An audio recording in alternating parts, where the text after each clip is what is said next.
తెలిసింది అంటూ ఉంటే ధర్మం ఒక్కటే. ఎవరు ధర్మాన్ని పట్టుకుంటారో వాడికే సజ్జనుడని పేరు. సజ్జనుడు అని ఎవరిని పిలవాలి అంటే ధర్మాన్ని పట్టుకున్నవాడెవరో వాడొక్కడే సజ్జనుడు. ఆ సజ్జనుడు ఎవరుంటాడో ఆయనే పెద్దవాడు అని లోకం పిలుస్తుంది ఆయన్ని. కాబట్టి నీవు సజ్జనులలో శ్రేష్ఠుడివి ధర్మరాజా. నీకు తెలియని ధర్మం లేదు. నిన్ను ధర్మరాజ శబ్దంతో పిలుస్తారు. కాబట్టి అన్ని ధర్మములు తెలిసిన్నవాడివి, అన్ని ధర్మములు పాటించేవాడివి, సర్వశ్రేష్ఠుడివి, సర్వోత్తముడివి, సజ్జనుడివి. అటువంటి నీకు నేను ధర్మం చెప్పడం ఏమిటి? నా పతి ఉన్న చోట నేను ఉండడం ధర్మం కదా పతివ్రతకే. కాబట్టి నేను అనుగమించి రావలసిందే. అందువల్లే కదా నాకు నీ దర్శనం లభించింది. ఇంకొక మాట చెప్పనా?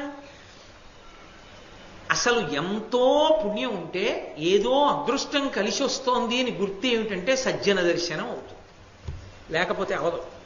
మహాధర్మాత్ముడైన వాడి దర్శనం లభించింది అంటే ఏదో మంచి జరుగుతుంది అని గుర్తు. నువ్వు సజ్జనులలో సజ్జనుడివి, నువ్వు పరమధర్మాత్ముడివి. ఆయన ప్రాణుల ఉసురు తీస్తాడన్నమాటే కానీ మహాధర్మాత్ముడైన. కాబట్టి ధర్మరాజు గారు విదురుడు ఆయన అంశలో వచ్చిన వాళ్ళు.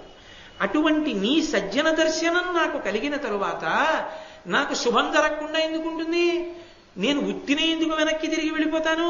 అందుకని వ్యర్థజనుల వలె ఊరికే తిరిగి వెళ్ళిపోయే దానిని కాను.